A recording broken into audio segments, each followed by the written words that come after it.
For the verse section on Let's Stay Together, we've got a series of chords, F major. You can do it as a bar if you like. I'm old school and tend to play with the thumb version.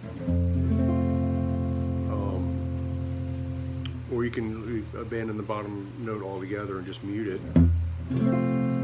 Equally valid. And so we got F major, and then a D minor 9 chord. Normally we have a D minor at the 5th fret like this. We can take the pinky off and make it jazzier, make it a D minor 7 chord. Or we can make it have a different inversion and have, the best way to line it up if you're not familiar with the shape is pinky and 3rd finger parallel at the 5th fret on the 2nd and 3rd, 1st finger at 3 on the D, and the 2nd finger at 5 on the A string. That's chord number 2. We'll get into the nuances of the rhythm stuff in a second. B flat major. Again, you can do this as a bar chord if you're more comfortable with that. I prefer this way, which would be flattening the top 2, and then the 2nd and 3rd fingers on the 3rd and 4th strings at 7 and 8 respectively. Thumb on the bottom, 3rd finger tip of the 3rd finger muting the A string. And the reason, as you can tell from that, is so that you have the pinky finger free to embellish all these other notes. Not that he's necessarily doing that on the track, but it's nice to have it if you want it. And then the 4th chord is the B flat minor 9 chord.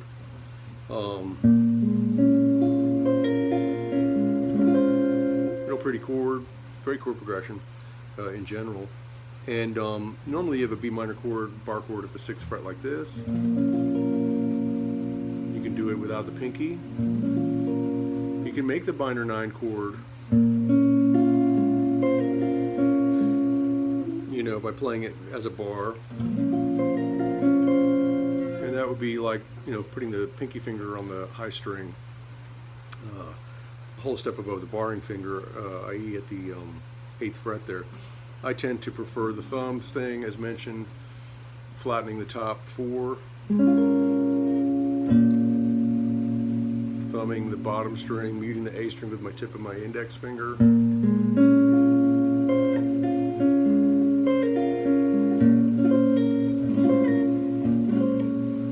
That way I can get the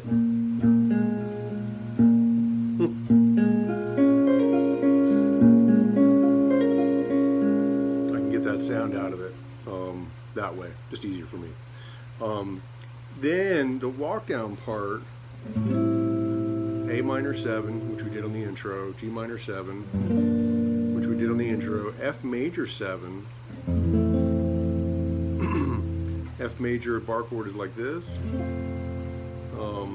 And the major 7 chord would be the 2nd finger on the 2nd string at 1, 1st finger at 1 on the bottom string, 6th string, pinky at the 3rd string at 2, 3rd finger at the 4th string at 2, also muting the A string, and kind of muting the high string. You could include it if you wanted,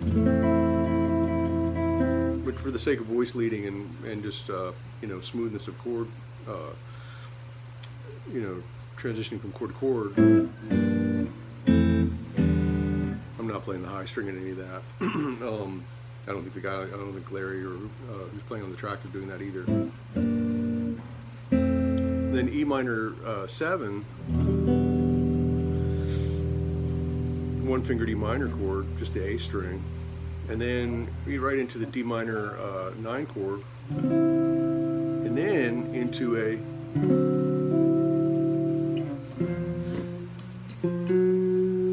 it's a D minor 9 chord with the index finger moving up a half step, and that's just a regular D9 chord, a dominant chord, because you're going from what they call a flat third, which makes the chord minor, as opposed to, or in a dominant scale, minor scale,